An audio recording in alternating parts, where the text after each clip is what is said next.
Table पर रखी दवा की खेप और पुलिस की गिरफ्त में दिख रहे इन शख्स की तस्वीरें गाजियाबाद से सामने आई है। यहाँ लोगों की स्वास्थ्य से खुलेआम खिलवाड़ हो रहा था। छापेमारी में नकली दवाइयों का बड़ा जखीरा बरामद हुआ है। ये दवाइयाँ लीवर से जुड़ी बीमारी के इलाज में इस्तेमाल होने वाली मशहूर दवा लिव 52 के नाम पर बनाई जा रही थी। ये पूरे तार का कनेक्शन गाजियाबाद के मुरादनगर इलाके में था, जहाँ लंबे समय से कम लागत में नकली दवाइयाँ तैयार कर बाजार में सप्लाई की जा रही थी।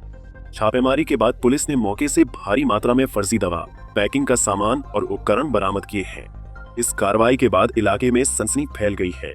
छापेमारी के दौरान पुलिस ने 500 से अधिक रैपर शीट, 1200 ढक्कन और 1200 प्लास्टिक की डिब्बियां बरामद की हैं, जिसका इस्तेमाल दवा पैकिंग के लिए किया जा रहा था। इसके अलावा 50,000 नकली टैबलेट भी जब्त की गई हैं, जिन्हें असली दवा के नाम पर बाजार में बेचा जाना था। पुलिस ने इस गिरोह के पास से एक कार भी बरामद की है, जिसका इस्तेमाल दवाइयों की सप्लाई में किया जाता था। सबसे बड़ी बात यह है कि आरोपियों के पास से फर्जी जीएसटी नंबर और नकली लाइसेंस भी मिले हैं, जिनके सहारे ये धंधा चलाया जा रहा था। इस पूरे मामले में पुलिस ने 5 आरोपियों को गिरफ्तार किया है। पूछताछ में सामने आया है कि ये लोग लंबे समय से नकली दवा बनाकर अलग अलग इलाकों में सप्लाई कर रहे थे। कम लागत में तैयार ये नकली दवाइयां लोगों की जान के साथ सीधा खिलवाड़ कर रही थी। हेल्थ एक्सपर्ट के अनुसार लीवर की बीमारी में इस्तेमाल होने वाली दवा अगर नकली हो तो मरीज की हालत और बिगड़ सकती है, और ऐसी दवाइयां बीमारी ठीक करने की जगह जानलेवा साबित हो सकती हैं। 3 जनवरी को हिमालयन कंपनी से एक शिकायत आई थी कि इनका कुछ माल जो है वो फर्जी माल बना करके दुकानों पर सप्लाई किया जा रहा है।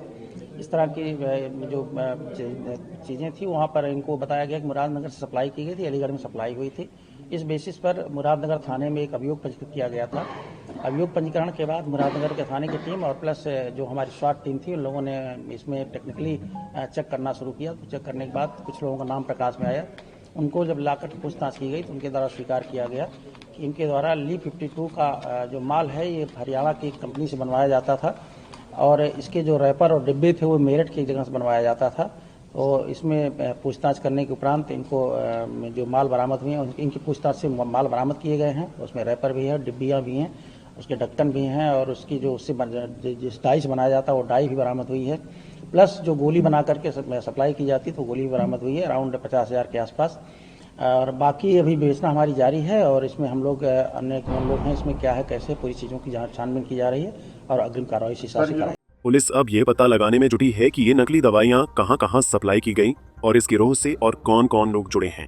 माना जा रहा है कि ये नेटवर्क काफी बड़ा हो सकता है।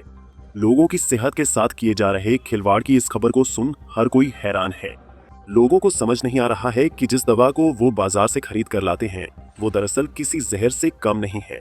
पुलिस की इस कार्रवाई ने एक बड़े खतरे को समय रहते रोक लिया।